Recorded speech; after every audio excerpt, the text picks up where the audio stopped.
이렇게 이해하셔도 좋습니다. 그 다음에 이제 금의 성질을 얻으면 이 구름들이 어떻게 돼요? 구름들 시간이 흘러서 이제 구름이 어떻게 해요? 점점 두터워지죠, 그죠? 두터워지면서 물방울과 물방울끼리 어떻게 해요?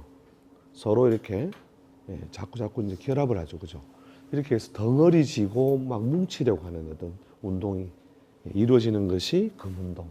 그 다음에 이제 고유의 수운동을 하면요, 더 이상 매달려 있을 수가 없어서 이제 금운동의 끝부분부터 이게 물방울들이 막 흩어져 있다가 물방울이 이제 만들어지면 떨어지기 시작하겠죠, 그죠? 그래서 활발하게 떨어져서 가장 낮은 곳으로 이렇게 모여드는 작용이 이루어지는 것이 수운동이라는 수운동. 이렇게 물의 사물에 이런 어떤 성질을 얻느냐에 따라서 모양과 형태를 계속 바꾸게 되는 게 결국은 이제 어떤 흐름을 만나느냐, 이것이 모든 사물의 어떤 모양을 갖다 변화시키는 거죠. 그래서 엉겨가지고 꼼짝도 안 하는 상태까지 가버리는 게 뭐예요? 이게. 자, 수증기가 뭐 된다? 냉동실 열어보면 있습니다. 얼음 된다는 거죠. 얼음과 수증기는 같다, 다르다. 물질적 구성에 있어서는 같죠. 그러나 그것이 펼쳐내는 어떤 조화라든지 작용은 너무너무 다르다. 이거죠. 다르다. 안 그렇습니까? 얼음하고 증기하고 다르잖아요. 증기는 어떻게 해요? 뜨거운 성질을 얻어버리면 그걸 음식을 우리가 조리하는 데 쓰기도 하고 뭘 끓여서, 그죠? 끓여서 뭘 자기가 가진 성질을 갖다 자꾸 분산시켜버리는 작용하잖아요. 그래서 보약은 주로 국물을 먹는다, 건더기를 먹는다. 어떤 과정을 거쳤기 때문에 우리가 찌거나, 그죠? 증을 하거나, 아니면 또 우리가 끓이거나, 탕을 하거나, 그죠? 그래서 우리가 어느 쪽으로 기운이 더 빠져나왔다고 보는 거예요. 보약이 건더기에 있는 게 아니고, 그죠? 국물만, 그죠? 국물에 더 와 있다는 게 뭐냐면 불의 성질을 한번 얻어서 그쪽으로 기운이 흩어졌다고 보기 때문에 그런 거죠. 이해되시죠? 그럼 상대적으로 어떻게 똑같은 물질이라도 수의 성질을 얻어 있으면 어떻게 해요? 다른 놈도 어떻게 해요? 움직이게 한다, 못 움직이게 한다. 그러니까 우리가 우리 생선을 싱싱하게 보존하기 위해서 뭘 덮어요? 이렇게 얼음을 덮잖아요. 똑같은 이물이나 다 출시는 물이라, 그죠? 출시는 물인데 어떤 성질을 가지고 있으므로, 수의 성질을 가지고 있으므로, 수라고 하는 것이 뭐예요? 기운을 감춘다 했잖아요. 자기가 가지고 있는 내부에 있는 에너지를 밖으로 이렇게 발산하지 못하고 있는 상태. 그러니까 보존이죠, 보존. 또는 뭐예요? 저장이잖아요. 저장성. 그죠? 그런 것들을 갖다 조장하게 되는 것이 이제, 바로 이거 어떤 성질을 얻었느냐, 어떤 흐름을 얻었느냐에 따라 달라지는 거죠. 그래서 이제 목이 토를 극한다는 것은 이렇게 토가 가지고 있는 고유의 성질, 이렇게 쭉 모양을 드러내서 유지하려고 하는데 목이 자꾸 찍고 올라와 버리니까 그런 모양이 잘 안 되는 걸 의미하는 거죠. 자, 그 다음에 이제 토라고 하는 것이 또 어떻게 해요? 토라고 하는 것이 오행적으로 수의 성질을 또 억제하는 게 뭐냐면, 요렇게 얼음이 자, 수의 성질의 어떤 아주 집약체라고 한다면 이 얼음을 어떻게 해요? 이 불기운과 흙의 기운이 성한 때는 계절적으로 여름이나 늦여름이죠, 그죠? 그러면 그 얼음을 가지고 우리가 늦여름에 일반적인 상태에다가 우리가 두면 그 얼음이 어떻게 돼요? 기본적으로 녹는데 뭐냐면 녹을 시간도 없어. 뭐가 돼요? 거기서 김이 나요, 안 나요? 본 적 없습니까? 얼음에서 김 나던데.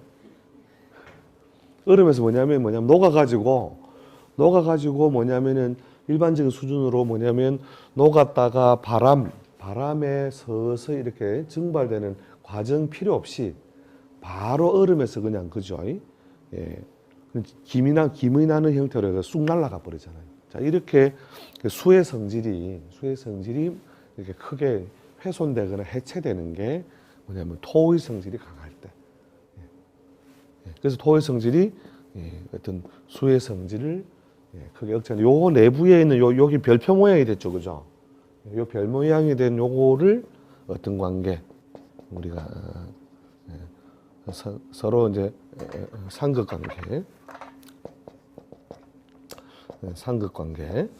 그 다음에 요 바깥쪽에 있는 것을 상생, 서로 낳아주는 관계다. 상생관계다. 이렇게 표현을 하는데, 이제 이렇게 상생이든 상극이라는 기운의 편차가 있음으로써 뭐가 발생하느냐 하면 운동이 발생해요. 그러니까, 자, 물의 성질을 얻었다는 것은 물이 겨울을 만났다는 말이잖아요. 그러면 그 물은 어떻게 해요? 운동성이 발생한다, 안 한다? 안 하죠. 그러니까 우리가 극지방에 있는 얼음은 어떻게 해요?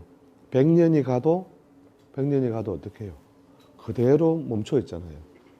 그리고 반대의 것을 만나야 에너지 편차 때문에 운동이 발생한다는 거죠. 그래서 이제 사람이 마찬가지로 자기가 가지고 있는 개성이 예를 들어서 조금 비유하기 쉽게 나무목자를 먼저 해봅시다. 자, 목의 성질을 가지고 있다면 자, 봄을 만나면 어떻게 돼요? 이게 봄이라 했잖아요. 목의 성질이 가장 성한 건 계절에 비유하면. 자, 목을 만나면 어떤 작용? 가만히 있는다, 이렇게 어떤 성장 활동을 한다. 성장 활동을 위주로 하는 거죠. 그죠? 그 다음에 여름을 만나면 이렇게 싹을 틔우고 꽃을 피우고, 그죠? 자기가 가지고 있는 기운을 성장 활동 중심에서 발산으로 가죠. 발산 활동 중심으로 가게 되고, 그 다음에 토의 성질이면 요때 늦여름이 되면 어떻게 해요? 그 꽃핀 자리에 무엇이 이루어지고, 꽃핀 자리에 수정이 이루어지죠. 그죠? 수정이 이루어지면서 어떻게 열매가 자그마한 열매들이 이렇게 맺혀서 성장의 과정을 거치게 되죠. 그래서 이때에 나무의 어떤 나무에 일어나는 대사가 활발하지 않다. 활발하죠. 그죠? 그러니까 5, 6월 하루 떼약볕이 무섭다 이런 말 안 모르십니까? 농사를 한번 지어보시면 이게 다 아시는 건데 5, 6월 하루 떼약볕이 무섭다. 그러니까 하루 자고 나니까 또 자라고, 하루 자고 또 자라고 이렇게, 그죠? 열매가 무럭무럭 자라거나 익어가는 상태. 이런 운동이 무엇에 의해서? 에너지 편차 때문에 생기는 거예요. 전부 다. 움직임이라는 것은 전부 에너지 편차거든요. 그래서 모기 토를 만났을 때 이런 작용이 활발하구나. 그러니까 꽃핀 것을 열매 맺게 하고, 그죠? 그 열매 맺은 것을 점점 성장시키는 작용이 활발하구나. 그 다음에 가을을 만나면 어떻게 돼요? 나무의 가을을 만나면 이제 더 이상 외부적인 성장을 하지 않고 이제 그동안 기왕에 자라나게 했던 열매들을 어떻게 해요? 단단하고 굳게 만들게 되죠. 그죠? 단단하고 굳게 만드는 작용이 가을을 통해서 이루어진다는 거죠. 그러면서 그 안에다가 어떻게 뭘 보존해요? 사과 안에는 그냥 뭐가 들었어요? 사과 씨앗이 들어있죠. 그죠? 이렇게 자신의 어떤 그 정보를 담고 있는 어떤 것을 가장 작은 형태로 담아두죠. 이렇게 종자를 보존하는 어떤 행위, 이런 것들이 발생하는 거예요. 이렇게 종자를 보존하는 행위가 발생한다. 그리고 열매 맺고, 그 다음에 어떤 목의 자기가 가지고 있는 고유의 성장성은 어떻게 해요? 훼손되니까 오히려 잎이 마르고 떨어지고, 그죠? 마르고 떨어지고 함으로써 결국은 성장을 멈추는 그런 과정이 발생하는 거죠. 그것도 다 뭐예요? 자기가 가지고 있는 기운과 외부에 와 있는 어떤 환경, 기운의 편차가 발생해 있으므로 그 편차의 속성이 뭐냐면 이제 뒷날에 우리가 정리해 볼 겁니다만 육친이라는 겁니다. 육친. 자, 자기를 포함해서 자기 하나, 그 다음에 1, 2, 3, 4, 5, 6. 그러니까 6개죠. 6개의 친이라고 하는 것이 실제로 포괄적으로 이렇게 아울러서 표현하다 보니까 친이 된 것인데 친소, 가깝고 먼 또는 에너지의 편차 이걸 갖다가 표현한 거거든요. 자, 그 다음에 수의 운동을 만나면 수 운동을 만나면 어떻게 돼요? 즉 겨울을 만난 거죠. 겨울. 나무가 겨울을 만나면 활발하게 자란다. 아니면 내부적으로 이렇게 외부적인 대사를 멈추고 내부적으로 어떻게 해요? 힘을 조금씩 쌓아 나가죠. 그래서 겨울에 조금 자란 그 분량이 뭐가 되느냐면 그 나이테가 돼요. 이게 활발하게 자라지 못하고 겨울에 조금. 그래서 보면 나무를 베어 보면 뭐가 있어요? 나이테가 그죠? 나이테가 발생하죠, 그죠? 나이테가 있음으로써 결국은 나이를 좀 고상하게 이르는 말로 우리가 연세라는 말도 쓰지만 춘추라고 하죠, 춘추. 봄과 가을을 한 번 겪으면 어떻게 돼요? 1년의 순환성이 생기죠. 그래서 춘추가 어떻게 되느냐? 봄과 가을을 몇 번 겪었느냐? 그죠? 자, 그런 것을 가지고 우리가 나이를 따지는데, 즉 겨울이 오면 어떻게 돼요? 외부적인 활동을 크게 줄이고 이제 일종의 어떤 휴식기, 그 다음에 활동을 갖다가 멈추는 어떤 흐름, 과정 이런 것이 이 시기에 주로 활발하게 발생한다는 거죠. 자, 그래서 이제 이렇게 크게 나누어서 5단계로 나눌 수 있는데, 요걸 10년이라고 하는 하나의 주기로 배분을 한다면 어떻게 돼요? 10년이라면 요 하나마다 어떻게 해요? 2년 이렇게 되겠죠, 그죠? 그래서 이렇게 2년씩 기본적으로 에너지 편차에 따른 여러 가지 그 방향성 이런 것들이 설정이 되는 거죠. 이해되십니까? 이게 사실 6개월 수업을 지금 40분 만에 끝낸 겁니다. 6개월 수업 할 게 사실은 실제로 이제 적용되는 수많은 어떤 케이스라든지 뭐 자연 현상 이런 것들을 다 설명해 드려야 되는데, 제일 좀 이렇게 간단한 또는 뭐 이렇게 유사한 어떤 제가 비유로서 이렇게 설명을 해드린 거죠. 뭐 철학적 의미로서의 어떤 생각이란 또 따로 있긴 한데, 자연현상에 일어나는 이것으로 이해해도 무리가 없다. 이렇게 생각하시면 됩니다. 그래서 그런 거를 이제 여러분이 이제 곰곰이 이렇게 이제 생각을 해보시면 이제 이 이제 생극이라고 하는 어떤 기본적인 어떤 개념이나 원리를 이해하시는데 별 큰 어려움이 없을 겁니다. 그러니까 이런 거죠. 자, 나무가 주로 뭐냐면은 자기의 어떤 유전자적인 어떤 정보를 이렇게 만들고 또 그것을 이렇게 잘 보존하기 위해서 열매 맺고 하는 계절이 언제예요? 겨울이에요? 아니면 늦여름, 가을이에요? 그러니까 자기 씨앗을 어딘가 이렇게 밖으로 이렇게 저장을 해서 뭘 할 수 있도록, 번식을 할 수 있도록 하는 어떤 기운이 많이 조성되는 거는, 계절은. 예? 예.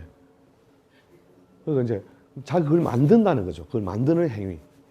그러면 목의 성질이 강하다는 것은 어떻게 해요?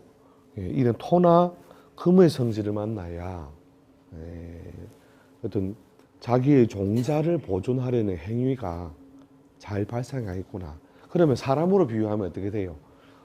사람이 어떤 목의 성질을 많이 가지고 있다면 어떤 계절을 만나야, 이런 토나 금의 계절을 만나야 짝을 지우고, 그죠? 짝을 지우고. 그 다음에 나무에 씨앗을 두는 것은 뭐예요? 자기 자식을 두는 거잖아요, 그죠? 그죠? 자식을 두는 행위와 그대로 맞물리겠구나. 그래서 우리가 혼기라고 하는 것도 마찬가지죠. 혼기. 우리 혼인을 하는 혼기라고 하는 거. 요게 2년, 2년, 2년이라 했잖아요, 그죠? 그래서 그 다음에 2년, 2년에서 이건 4년, 그죠? 요게 6년이잖아요. 그러니까 10년 중에 10분의 6은 어떻게 해요? 짝을 쉽게 짓는다, 못 짓는다? 못 짓는다는 거예요. 그 다음에 10분의 4는 짝을 지을 수 있는 여러 가지 기회나 환경이 부여된다. 이렇게 보는 거죠. 근데 이런 시기를 한번 넘겨버리면 어떻게 돼요? 몇 년 기다려야 돼요? 기본, 여기서부터 끊어서 여기까지니까. 여기까지니까. 몇 년 기다려야 돼요? 6년 기다려야 되는 겁니다. 그러니까 예를 들어서 뭐 우리가 일반적 생애 주기나 예를 들어서 28에 뭐 이렇게 결혼할 수 있는 찬스를 한번 넘겨버리면 이제 요거는 뭐 간단한 비율입니다만 요 뒤에 뭐예요? 6년 동안 34살까지 그냥 패스가 돼버려요. 이해되시죠? 예. 자, 근데 그런 것처럼 이제 그 사람에게 일어나는 여러 가지 이벤트들이 다 이런 걸 기준으로 해서 논리를 확장해 나간다 보면 됩니다. 논리를 확장해 나간다. 그러니까 본인이 목의 기운이 주체적이고 또 강한데 겨울을 만났다면 어떻게 해요? 활동이 활발하다, 활발하지 않다. 활발하지 못하잖아요. 자, 이럴 때에 사업적으로 뭔가 일을 도모하면 잘 성사된다, 성사되지 않는다. 성사가 잘 안 된다는 거죠. 잘 안 되고 또 그걸 끝까지 끌고 나가려면 상당한 기간이 걸려야 된다는 걸 아실 수 있겠죠. 즉 10년을 하나의 일주기로 보더라도 몇 년, 요거 2년, 요거 2년, 여기 2년, 여기 2년이니까 여기서 시작을 하면 어떻게 돼요? 요때부터 조금 이제 운신을 할 수 있는 어떤 그 환경이 만들어지고 요 다음부터 또 어떻게 해요? 조금 더 흘러야 또 이제 활발하게 뭔가 활동이 열려지고 그다음에 여기서부터 뭔가 이제 본격적으로 뭔가 결실을 위한 모양이 나오잖아요. 그러니까 여기에 스타트를 해놓으면 최소한 뭐냐면 6년 정도의 시간이 흐른 뒤에 서서히 결실이 나오는 거니까. 그래서 효율성을 감안한다면 언제요? 요 끝부분쯤, 그죠? 끝부분 또는 중간 부분쯤 스타트를 하는 것이 가장 효율적이겠죠. 그래서 이걸 이제 어긋나게 함으로써 사람들이 이제 효율성을 높이기도 하고 떨뜨기도 하는 그런 과정이 발생하는 거죠. 자, 요 논리가 거의 뭐 이렇게 해석의 뭐 한 7, 8알이다 이래 보시면 됩니다. 7, 8알 정도가 이걸 기준으로 해서 일어나는 이벤트, 그 다음에 환경 이런 걸 갖다 빠져나가거든요. 그래서 이제 보통 우리가 초보자 수업에 가면 이건 천재마이기 때문에 제가 원리 중심으로 하는데 초보자 수업 가면 이제 이거부터 외웁니다. 목은 화를 낳고 화는 토를 낳고 이거 갖다가 이제 일일이 다 외우게 하고 또 요 마찬가지로 서로 억제하는 관계 있죠. 억제하는 관계도 일일이 다 외우게 하거든요. 외우게 하는데 실제로 이제 좀 이렇게 이 분야에 대해서 좀 깊이 좀 파고드시려고 하면 사실은 이제 외우긴 외우게 돼요. 이게 이제 어떤 그 우리가 간지체계, 을민연애, 그 다음에 뭐 무인월애 이런 것들이 전부 다 어떻게 해요? 자, 을민년 올해 을민이잖아요, 그죠? 을하고 미라고 하는 것이 어떻게 해요? 오행적으로 목이 되고 또 오행적으로 토가 되잖아요, 그죠? 그러면 목과 토의 작용에 의해서 여러 가지 변화 요소가 발생하겠구나 하는 걸 기본적으로 알 수 있죠, 그죠? 그리고 이걸 이제 목을 뭐 예를 들어서 뭐 제물로 쓰느냐, 그러니까 자기가 가진 오행 따라서 이제 이거 쓰는 패턴이 달라지는 거죠. 요 가운데 예를 들어서 불기운이 있다면 어떻게 돼요? 불기운이 목의 성질을 만나면 자기의 활동력을 어느 정도는 만들어 나가지만 주동적으로 펼쳐지지는 못하는 천천히 뭔가 변화성이 발생하는 과정이 생기겠죠. 그 다음에 불기운이 여름을 만나면 활발하게 자기 모양을 막 드러내기 시작하겠죠. 그렇게 자기가 가진 기운 따라서 외부의 계절에 반응하는 어떤 모양이 다 달라진다는 거죠. 이해되시죠? 그래서 이제 그걸 이제 개별적으로 이렇게 좀 적용을 해서 해석을 한다, 이렇게 이해를 하시면 됩니다. 그래서 워낙 이제 이게 분량이 많은 걸 제가 컴팩트하게 이렇게 다져서 말씀드리니까 감이 잘 안 오실 수도 있을 건데, 저 이제 생극설에 의해서 일어나는 어떤 여러 가지 일의 속성이 발생하는 거니까 다음 시간에 우리 표를 그려가지고 또 만들어 드릴 거예요. 이렇게 만들어 드리는데 가급적으로 좀 외워버리는 것을 좀 전제를 하시면 외울 게 그렇게 많지는 않아요. 근데 필수적으로 좀 외워두면 좋은 것에 이제 이런 생각이 되는 거죠. 그래서 목은 오행적으로 무엇을 낳아주고 화를 낳아주고, 화는 또 토를 낳아주고, 토는 금을 낳아주고, 금은 수를 낳아주고, 또 수는 또 뭘요? 목을 낳아주고. 다 이렇게 해서 다시 이제 목으로 돌아가죠, 그죠? 요렇게 이제 그냥 목화 토금수 그냥 그대로 순서대로 외우고만 있어도 그냥 외우기 쉽죠, 그죠? 목화 토금수. 자, 요게 이제 생의 어떤 조건이나 모양이라는 거죠.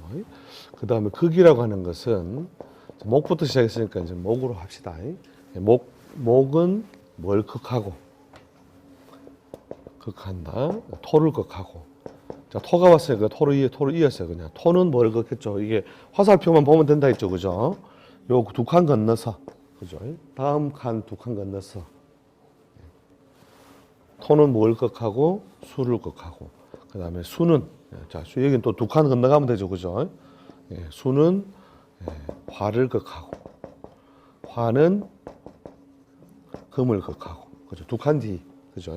그 다음에 금은 목을 극한다. 다시 목으로 돌아오죠, 그죠? 그래서 요 정도는 여러분이 그냥 조금 입에 붙도록 외워버리시는 게 뒷날에 이제 여러 가지를 해석할 때 훨씬 좀 손쉽게 할 수 있는 방법이 된다. 그래서 요 정도는 뭐 공부에 관심 있는 분들은 대부분 다 알고 계신 내용인데 처음 들으신 분들이 있으니까. 근데 이게 문자로만 써놓으니까 이게 이제 복잡하죠, 그죠? 근데 아까 제가 그 자연의 현상들 말씀드렸죠. 자연 현상들. 그러니까 토가 수를 극하는 게 뭐 어떤 현상하고 맞물려 있다고요? 자, 토는 계절적으로 무슨 계절? 그죠. 늦여름. 자, 늦여름에 수의 성질이 잘 갖춰진 거는 겨울의 물과 같으니까. 자, 얼어붙어 있는 건데, 자, 이 얼어붙어 있는 것을 어떻게 해요? 가만히 있지 못하게 이렇게 만드는 작용이 바로 이 토가 수를 갖다 억제하는 작용과 같다. 이렇게 보시면 되죠. 그 다음에 수국화 이런 거는 뭐, 그죠? 불이 이렇게 치열해지려고 해도, 소방수는 뭘 들고 다니더라? 소방은 뭐예요? 뭘로 해요? 주로 물이죠, 그죠? 물론 요즘은 이제 화학적인 어떤 걸 통해 가지고 좀 더 효율성을 높이긴 하지만 기본적으로 물로서 불을 끄고, 불은 또 뭐예요? 이렇게 단단하고 굳고 견강하려는 어떤 성질을 자꾸 이렇게 해체시키는 작용을 하는 거죠, 그죠? 그 다음에 금은요. 금은 가을이 오니 뭐냐면 봄이 저절로 물러가고, 그 다음에 사물로 꼭 비유한다면 우리가 도끼로 어떻게 해요? 솟아오르는 이런 걸로. 일단 처음에 공부할 때 그렇게 여러분 비유해서 외워도 됩니다. 그 다음에 목의 성질은 어떻게 돼요? 자꾸 찍고 올라오는 거라 했잖아요. 그래서 토의 형틀 이렇게 펼쳐져서 모양을 유지하려고 하는 것을 자꾸 이렇게 해체시켜 버리는 것이 되는 거죠. 실제로 이제 우리가 뭐 토양이라고 하는 것하고도 그대로 지상에서는 우리가 땅에서는 실제로 이제 흙과 같은 건데 이 흙이라고 하는 것이 떠 있다고요 이러면서 있는데 한번 생각해 보세요. 우리 여러분이 딛고 있는 이 땅이 허공에 떠 있다니까요. 허공에 안 떠 있는 것 같습니까? 지구는 어때요? 자, 바르다, 네모지다, 동글다. 지구는 전체 운동으로서 하늘에 떠 있다, 깔아앉아 있다. 떠 있는 거죠. 이렇게 이 떠 있는 것을 어떻게 해요? 자꾸 이렇게 수목들이 이렇게 찍고 올라옴으로써 그죠? 그 모양을 그 해체시키는 작용이 활발하게 이루어지는 거죠. 그래서 이 목이 토의 성질을 자꾸 훼손한다 또는 억제한다 이렇게 이해하시면 됩니다. 그래서 이 정도만 정리를 하셔도 뒷날에 여러분 그 절에서 나눠주는 달력 뒤에 보면요 육식갑자 그 나분표가 있어요. 나분표. 갑자을축은 해중금이요. 그렇게 해서 이제 거기 보면 나분오행이라는 게 나와요. 그 나분오행 가지고 요게 서로 상생이 된다, 상극이 된다 이거 가지고 가장 어떻게 보면 그게 틀렸다는 건 아닌데 이제 너무 이제 틀이 커서 사실은 딱 맞아 떨어지지 않는 어떤 해석 방식이긴 한데 그거 가지고도 육식갑자 조견표에다가 나이표하고 그거 나와요. 거기서 이제 옛날에 이제 우리 옛날에 당사주라고 당사주는 뭐냐면 그것도 학수 틀린 게 아니고 근거는 당연히 가지고 있지만 아주 세세하게 적용하기에는 조금 너무 틀이 큰 거예요. 그래서 대강 싸잡아서 여자 이라면 이렇게 이는 분류식이라는 거죠. 남자 아니면 다 여자 뭐 이런 식으로 묶어놓고 그 다음에 뭐 이렇게 여자니까 서로 안 맞다 이런 식으로 보는 거죠, 그죠? 이런 식으로 너무 크게 틀을 지어서 보는 건데 이제 궁합법에도 이제 그런 당사주식의 또 궁합법이 있어서 요 표만 알고 계셔도 여러분이 그 달력표를 딱 보면 야 그렇네. 갑자생은 금의 성질을 가지고 있는데 뭐 예를 병호정미는 내래 뭐 물기운이라는 거죠. 그러면 이게 서로 상생이 되므로 잘 맞는 궁합이다. 뭐 이런 식으로도 이렇게 해석해서 이제 그걸 가지고 대부분 다 조금 이제 이렇게 간단하게 이렇게 공부한 분들이 해석해서 쓰고 했었습니다. 그래서 이제 뭐냐면 이제 반풍수가 이제 서서히 되는데 그 반풍수의 과정을 거치고 난 뒤라야 온풍수가 되거든요.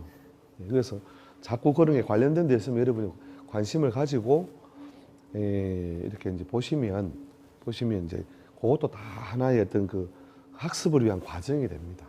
그래서 이제 요 생극의 어떤 아주 큰 또 보편적인 틀 이걸 좀 여러분 좀 숙지를 해두시는 게 뒷날에 이제 좀 세세하게 볼 때 이제 훨씬 더 정밀하게 어떤 일어나는 일이라든지 또 뭐 상황이라든지 이런 것 갖다가 해석해서 연결할 수 있으니까 처음 이제 공부하시는 분들은 이런 걸 갖다 조금 입에 좀 이렇게 붙도록 이렇게 외워주시는 것도 좋죠. 그래서 이제 컨닝 페이퍼는 여기 나와 있습니다. 컨닝 페이퍼 그죠? 목화토금수 순서만 알면 이 컨닝 페이퍼가 만들어져 있죠. 목이 화를 돋고 화가 토를 돋고 요 표에서 밖으로 도는 것은 생, 안으로 뭐냐면 이렇게 두 칸 건너서 별표를 만드는 것은 극. 그리고 이제 이 상자라는 게 서로 상자죠, 그죠? 실제로 이제 일반적으로 요게 기준이 되는 어떤 방향성인데 실제로는 화도 사실은 목을 돕는 작용이 옵니다. 화도 목을 돕는 작용이 오고 토도 화를 돕는 작용이 오고 또 거꾸로도 서로 돕는 작용이 발생하고 요거는 뭐 거꾸로도 서로 뭐냐면 억제하는 관계라는 거죠. 그러니까 수가 화를 극한다고 하지만 어떻게 해요? 우리가 라면 끓일 때 물을 이렇게 담아가지고 그죠? 가스레인지에 불을 딱 데피잖아요, 그죠? 불기운을 계속 가면 어떻게 됩니까? 물이 그 불을 꺼요? 아니면 오히려 불에 의해 증발돼요? 그러니까 화도 오히려 수의 운동을 억제하는 작용을 동시에 가지고 있다. 그래서 서로 제어하는 관계, 억제하는 관계가 발생한다. 이렇게 이해하시면 됩니다. 그래서 처음 들으시는 분들 뭐 대충 뭐 감이 옵니까? 완전히 외국어하고 똑같다 하는 분들도 있는데 처음 들으시는 분들은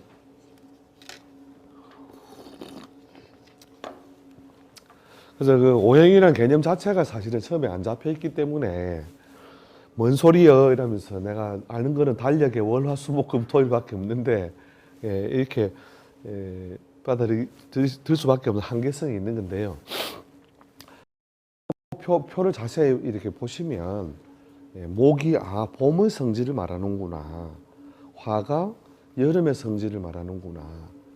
그 밑에 그 도표가 있죠, 그죠? 추나추동 밑에 목화토금수. 그것만 여러분이 잘 기억해 두시고 이렇게 이제 좀 틈틈이 왜 목화토금수지, 왜 봄, 여름, 가을, 겨울이지 이런 걸 조금씩 틈날 때마다 이렇게 되뇌이다 보면 그 말이 그 말이구나, 그 말이 그 말이구나 하는 걸 갖다 연결고리를 저절로 알게 됩니다. 그래서 여러분이 그러니까 산길을 이렇게 산길이나 뭐 시골길을 가다 보면 거기에 일어나는 여러 가지 그 사물의 변화를 어떻게 해요? 이렇게 그 천체 운동에서 비롯된다는 것을 사람들이 알고 그때부터 뭐예요? 이게 절기를 기준으로 해가지고 천체 운동과 자연 현상 사이에 하나의 시간 단위죠. 시간 단위. 우리가 1시, 2시, 3시 이렇게 시간 나누죠. 시간 이렇게 나누어 쓰듯이